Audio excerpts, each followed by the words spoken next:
September 17 చుట్టూ political war నడుస్తోంది. ఒక్కో పార్టీ ఒక్కో తీరుగా నిర్వహించేందుకు రెడీ అయ్యాయి. సెప్టెంబర్ 17ను అధికారికంగా వేడుకలు నిర్వహిస్తోంది రాష్ట్ర సర్కార్. ప్రజాపాలన దినోత్సవంగా కార్యక్రమాలు చేయనుంది. కాంగ్రెస్ పార్టీ విలీన దినోత్సవంగా కార్యక్రమాలు నిర్వహించనుంది. ఇక బీజేపీ మాత్రం విమోచన దినంగా పాటిస్తోంది. కేంద్రం తరపున వేడుకల్ని నిర్వహించనుంది. సెప్టెంబర్ 17పై బీఆర్ఎస్ సైలెంట్ గా ఉంది. సెప్టెంబర్ 17పై ఎప్పట్లాగే పొలిటికల్ హీట్ పెరిగింది. సెప్టెంబర్ 17 చుట్టూ పొలిటికల్ వార్ నడుస్తోంది. ఒక్కో పార్టీ ఒక్కో తీరుగా నిర్వహించేందుకు రెడీ అయ్యాయి. సెప్టెంబర్ 17ను అధికారికంగా వేడుకల్ని నిర్వహిస్తోంది రాష్ట్ర సర్కార్. ప్రజాపాలన దినోత్సవంగా కార్యక్రమాలు చేయనుంది. కాంగ్రెస్ పార్టీ విలీన దినోత్సవంగా కార్యక్రమాలు నిర్వహించనుంది. ఇక బీజేపీ మాత్రం విమోచన దినంగా పాటిస్తోంది. కేంద్రం తరపున వేడుకల్ని నిర్వహించనుంది. సెప్టెంబర్ 17పై బీఆర్ఎస్ సైలెంట్ గా ఉంది. సెప్టెంబర్ 17పై ఎప్పట్లాగే పొలిటికల్ హీట్ పెరిగింది. మరింత సమాచారం కంచి రాజు అందిస్తారు. రాజు, సెప్టెంబర్ 17పై ప్రభుత్వం కాంగ్రెస్ పార్టీ కార్యక్రమాలు ఏంటి? కాంగ్రెస్ పార్టీ రేపు సెప్టెంబర్ 17న విలీన దినోత్సవాన్ని జరుపుకోవడానికి సిద్ధమవుతుంది. ప్రతి ఏడాది సెప్టెంబర్ 17న కాంగ్రెస్ పార్టీ విలీన దినోత్సవం జరుపుతూ వస్తుంది. ఈసారి కూడా రేపు విలీన దినోత్సవం జరుపుకోవడానికి సిద్ధమవుతుంది. రేపు ఉదయం 9 గంటలకు PCC chief Mahesh Kumar Goud Congress party రాష్ట్ర కార్యాలయమైన గాంధీ భవన్లో జాతీయ జెండాను ఆయన ఎగరవేస్తారు. అయితే సెప్టెంబర్ 17 అనేది 1948లో హైదరాబాద్ స్టేటు దేశంలో విలీనమైపోయింది. కాబట్టి అప్పుడు కేంద్రంలో కాంగ్రెస్ పార్టీ అధికారం ఉంది. జవహర్లాల్ నెహ్రూ ప్రధానిగా ఉన్నారు.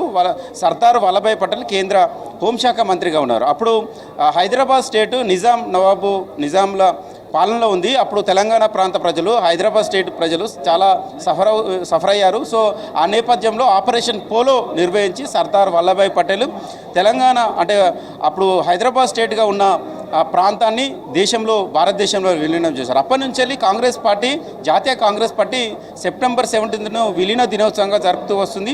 అదేవిధంగా రేపు కూడా సెప్టెంబర్ 17ను విలీన దినోత్సవంగా జరపడానికి కాంగ్రెస్ సిద్ధమవుతుంది. కానీ రాష్ట్ర ప్రభుత్వం మాత్రం ప్రజాపాలన దినోత్సవాన్ని నిర్వహించాలని భావిస్తుంది. ఎందుకంటే తెలంగాణలో 10 ఏళ్ల పాటు విధ్వంసమైంది, పాలన అంతా పడకేసింది. అప్పుడు కేసీఆర్ సీఎంగా ఉండి ఫామ్ హౌస్కే పరిమితమై పాలన సాగించారు. కానీ ఇప్పుడు తెలంగాణలో కాంగ్రెస్ పార్టీ అధికారంలోకి వచ్చిన తర్వాత ప్రజాపాలన అందిస్తుంది కాంగ్రెస్ ప్రభుత్వము. సో సెప్టెంబర్ 17ను ప్రజాపాలన దినోత్సవంగా జరుపుకోవాలని రాష్ట్ర ప్రభుత్వం సిద్ధమైంది. దానికి సంబంధించిన ఏర్పాట్లు కూడా చేస్తున్నారు. ప్రజాపాలన దినోత్సవం అంటే ప్రజలకు అన్ని వర్గాల ప్రజలను సమానత్వంతో చూడడం, అదేవిధంగా సీఎం రేవంత్ రెడ్డి కావచ్చు, మంత్రులు కావచ్చు, ప్రజలకు అందుబాటులో ఉండి సంక్షేమ పథకాలను అమలు చేసే కార్యక్రమాలు ఇప్పటికే తెలంగాణలో కొనసాగుతున్నాయి. గత 9 నెలల నుంచి కాంగ్రెస్ పార్టీ అధికారంలోకి వచ్చిన తర్వాత ఇచ్చిన గ్యారంటీలను అమలు చేస్తూ వస్తుంది. అదేవిధంగా ప్రజా సమస్యలను ఎప్పటికప్పుడు అర్జీల రూపంలో స్వీకరించి ప్రజా సమస్యలను కూడా సాల్వ్ చేస్తుంది. సో సెప్టెంబర్ 17ను విలీనం, విద్రోహం, విమోచనం ఈ పదాలు కాకుండా ప్రజాపాలన దినోత్సవంగా చేయాలని సీఎం రేవంత్ రెడ్డి భావించారు. దానికి అనుగుణంగానే మంత్రులు కావచ్చు, రాష్ట్ర అధికార యంత్రాంగం అంతా సిద్ధమవుతుంది. సో దానికి సంబంధించి ప్రభుత్వం ఏర్పాటు చేస్తే, మరోవైపు పార్టీ కూడా రేపు విలీన దినోత్సవం యథావిధిగా ఎవ్రీ ఇయర్ సెప్టెంబర్ 17ను చేసే విలీన దినోత్సవం చేయడానికి కాంగ్రెస్ పార్టీ సిద్ధమవుతుంది. ప్రజెంట్ అధికార ప్రతినిధి భవానీ రెడ్డి ఉన్నారు, ఆయన అడిగి తెలుసుకుందాం. మేడం చెప్పండి, ఒకవైపు మీ ప్రభుత్వమే ప్రజాపాలన అంటుంది, మీ పార్టీ ఏమో విలీనం అంటుంది, ఎట్లా చూస్తారు? ఇలా ఏమీ లేదు. విలీన దినోత్సవాన్ని మేము ప్రజాపాలన దినోత్సవంగా చేస్తున్నాం. ఎంత గొప్పగా ఉంది. ఇందాక మీరే చెప్తా ఉన్నారు. అన్ని వర్గాలను హక్కున చేర్చుకునేది కాంగ్రెస్ పార్టీ. ఇవాళ చక్కటి సంకేతం మీరు చూస్తున్నారు. ఇవాళ మా పీసీసీ చీఫ్ కూడా ఇవ్వడము, ఒక బీసీ బిడ్డకి ఇవ్వడము.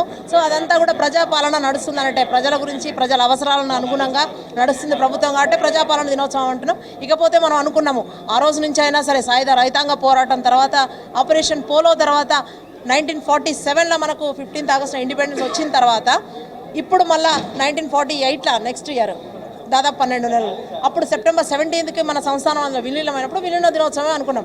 బట్ వేరాజ్ బీజేపీ కానీ, రాష్ట్రంలో ఉన్న కేసీఆర్ కానీ ఉద్యమ సమయంలో ప్రతిరోజు నేను సెప్టెంబర్ 17ను విమోచన దినోత్సవం చేస్తాను.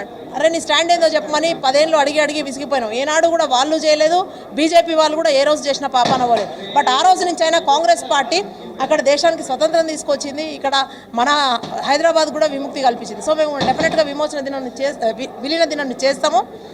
అది కూడా గాంధీ భవన్లో రేపు ఇక్కడ కొత్త పిసిసి గారు రేపు జెండా ఎగరేసి చేస్తారు. నిజంగా కూడా కాంగ్రెస్ పాలనలో అందరూ కూడా అన్ని వర్గాల వాళ్ళు బాగుంటారు. మేము మంచిగా పాలన అందిస్తాము అని చెప్పడానికి ఇదే సంకేతము. Thank you. బీజేపీ మాత్రం ఎంఐఎంకు భయపడి ప్రజాపాలన దినోత్సవం చేస్తున్నాను బీజేపీ అంటుంది. ఎగ్జాక్ట్లీ వాళ్ళు అదే చేస్తారు. పీసీసీ చీఫ్, కొత్త పీసీసీ చీఫ్ ఉన్నారు అన్న, చెప్పండి అన్న, రేపు ఏం చేస్తున్నారు? కాంగ్రెస్ పార్టీ విలీనం అంటుంది, మీ ప్రభుత్వం ఏమో ప్రజాపాలన దినోత్సవం అంటున్నారు. పీసీసీ ప్రెసిడెంట్గా మీరు ఏం చెప్పదలుచుకున్నారు? పీసీసీ ఆధ్వర్యంలో పోయినసారి ఏ మాదిరిగా విలీనోత్సవం జరిగామో అదే రకంగా కాంగ్రెస్ విమోచన దినం కాకుండా విలీన దినం. ఆ రోజు ఈ రాష్ట్రాన్ని భారతదేశంలో విలీనం చేసినట్టు దినం. పేరు ఏదైనా ఆ దినాన్ని స్మరించుకొని ఆ ఉత్సవంగా జరుపుకోవడం అనేది మన ఆనవాయితీ. కాంగ్రెస్ పార్టీ గాంధీ భవన్లో ప్రతి సంవత్సరం ఏ రకంగా జరిగిందో అదే రకంగా రేపు కూడా జరుగుతుంది. బీజేపీ వాళ్ళు మాత్రం ఎంఐఎంకు భయపడి రాష్ట్ర ప్రభుత్వం ప్రజాపాలన దినోత్సవాన్ని కొత్త పేరు తీసుకొచ్చారని వాళ్ళు విమర్శలు చేస్తున్నారు. వాళ్ళకు ఏం బీజేపీ ఎంఐఎంకి భయపడో ఎంఐఎం బీజేపీ పడి ఎవరికి భయపడాల్సిన అవసరం కాంగ్రెస్ పార్టీకి లేదు. కులాల పేరిట మతాల పేరిట మేము రచ్చ చేసేది లేదు. కాంగ్రెస్ పార్టీ అందరి పార్టీ, అన్ని వర్గాల పార్టీ, అన్ని మతాల పార్టీ, అన్ని కులాల పార్టీ. మాకు అందరూ సమానమే. అందరి యొక్క గౌరవాన్ని కాపాడమే కాంగ్రెస్ పార్టీ ధ్యేయం. అదే రకం ముందుకు పోతాం. ప్రభుత్వము ప్రజాపాలన అంటారు. ప్రజాపాలనకు అర్థం ఏంటిది? ప్రజాపాలన దినోత్సవం సెప్టెంబర్ 17న చేయడానికి కారణాలు 17 సెప్టెంబర్ని ఇవాళ 9 మాసాలుగా గత ప్రభుత్వం, గత కేసీఆర్ ముఖ్యమంత్రి, ప్రభుత్వంలో ముఖ్యమంత్రి కేసీఆర్ గారు 10 ఏళ్లలో చేయలేనటువంటి కార్యక్రమాలు మేము 9 నెలల్లో చేస్తూ ఉన్నాము. తెలంగాణ ఏర్పడిందే నిధులు, నియామకాలు, నీళ్ళ మీద. నియామకాలు 10 ఏళ్లలో 60,000 దాటలేమి. ఇలా 9 నెలల్లో 65,000 ఉద్యోగాలు ఇచ్చిన ఘనత మా కాంగ్రెస్ ప్రభుత్వాన్ని, ముఖ్యమంత్రిది.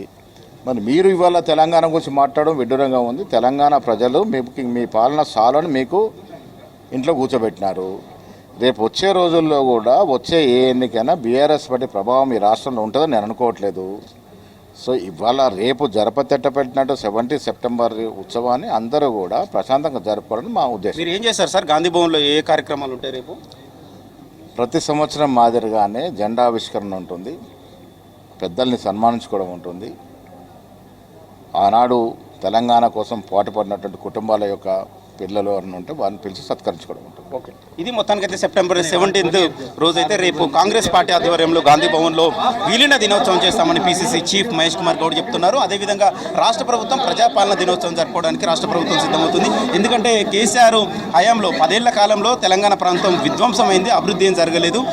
కాంగ్రెస్ పార్టీ తెలంగాణలో అధికారంలోకి వచ్చిన తర్వాత 9 నెలల కాలంలో ఇటు సంక్షేమ పథకాలను అమలు చేయడంతో పాటు నిరుద్యోగులకు ఉద్యోగ అవకాశాలను కల్పిస్తూ ముందుకెళ్తున్నామని రాష్ట్ర ప్రభుత్వం కూడా చెప్తుంది. పీసీసీ చీఫ్ మహేష్ కుమార్ గౌడ్ కూడా అదే చెప్తున్నారు. రాష్ట్ర ప్రభుత్వం చేస్తున్న సంక్షేమ పథకాలను, ప్రజాపాలనను గుర్తు చేయడానికి రేపు వాళ్ళు ప్రభుత్వం ఆ కార్యక్రమం చేపడుతుంది. కానీ కాంగ్రెస్ పార్టీ మాత్రం విలీన దినోత్సవం చేయడానికి సిద్ధమవుతుందని మహేష్ కుమార్ గౌడ్ పీసీసీ చీఫ్ చెప్తున్నారు.